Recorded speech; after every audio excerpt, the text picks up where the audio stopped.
Hey, Jen Gilchrist here with another weekly Oracle card reading for the week of July 10th through 16th. And I'm going to be working with the Rose Oracle deck by Rebecca Campbell.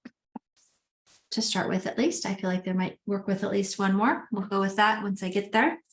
And yeah, my intention is just to help you align with your higher path and purpose. So if you feel called to watching this reading, my intention is that you will get a message to support you in the highest and best way.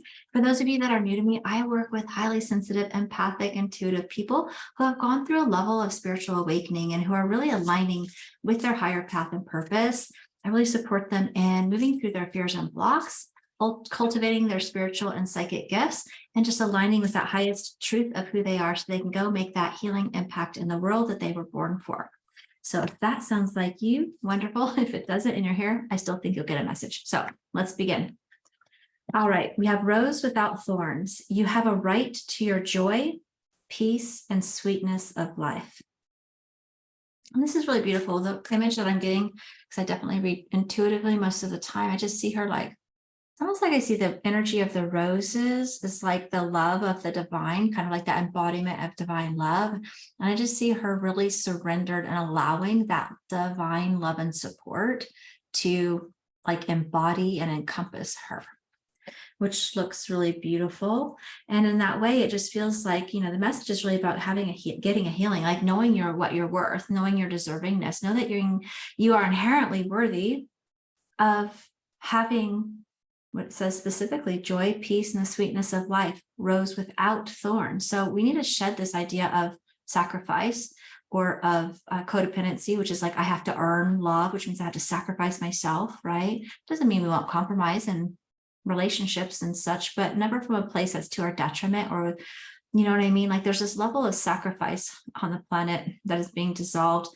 It can come through some religious programming, but other things as well, where we just feel like you have to either work, even just working really, really hard for money.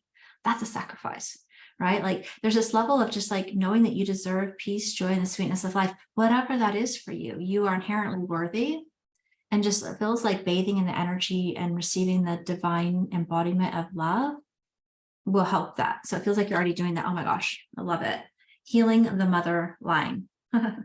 Right? You can't make it up because that's the heart chakra. Often receiving has to do with our female line mother specifically, but can be other women in our life of the past, right? Relationships, friendships, coworkers.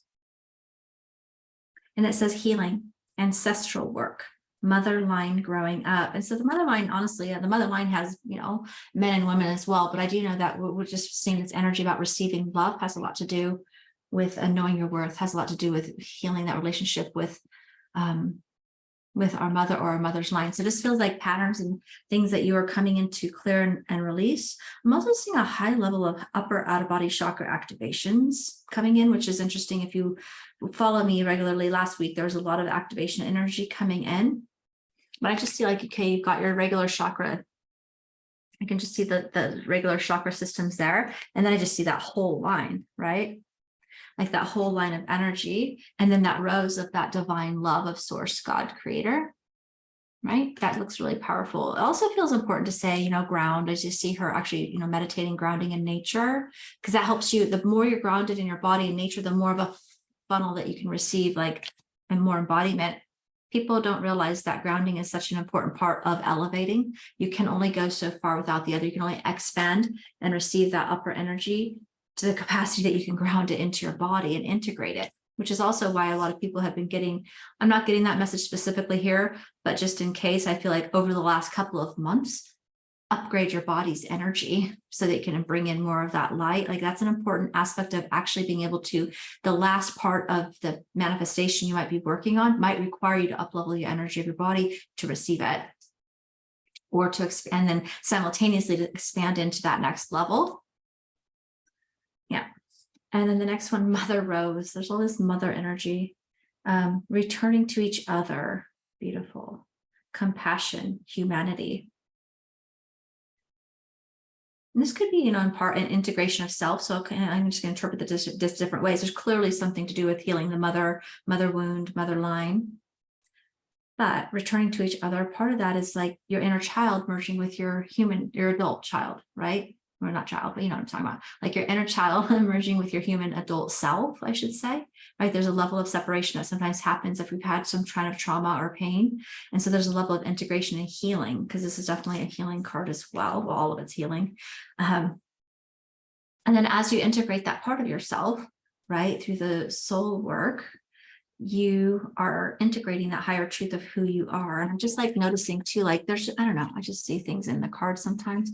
So it's kind of like bridging between the masculine and feminine within, bridging between your inner child and your adult self, bridging between your physical body and your human body. And for some of you, it could be partnership, because that's been coming up. And I see in the shadows 2 people being bridged together, and it literally says returning to each other. So that's really beautiful. But at the end of the day, the biggest energy I'm seeing here is that love and compassion and that purity of heart with the divine. So it really is your union with the divine, with the creator, which is at the core of it all anyways. And as you bridge that gap, if you will, right? If you bridge that, there's actually a rose like that here too. And here, well, maybe all of them do. I don't know. I don't think so, because I don't normally see that big rose, right? But this is like that connection, that unification with the creator energy. And when you do that within yourself, all of your relationships will also begin to elevate and be experienced and received and given from that perspective as well. Trust the seasons, embracing change, cycles of life, transition, and growth. Yeah, and if I look at that, I kind of see that transition with self, like the body, mind, spirit. I just see 3 of them. So that reminds me of body, mind, spirit alignment. And also just, it's just kind of like, yeah, trust, embrace the change. So, you know, change can sometimes be outside of our comfort zone for sure. But it's a cycle of life. You're in a new cycle of life, which means you have to let go of the old in order to allow the new. And you're saying you can trust this and to allow this and to flow with it and to surrender to it and allow this transition of healing that needs to happen in order and growth, really, to allow you to line up with it. And it's interesting. I kind of feel the energy of Mother Mary. It doesn't have to be. It could be Kuan Yin. It could be anybody that represents that loving, compassion energy. But they're really beautiful beings to work with if you want support in that. And I almost see the divine mother and divine father in this as well. I'm just like, I see this like masculine, and see the divine masculine, right? And then the feminine father, God, mother.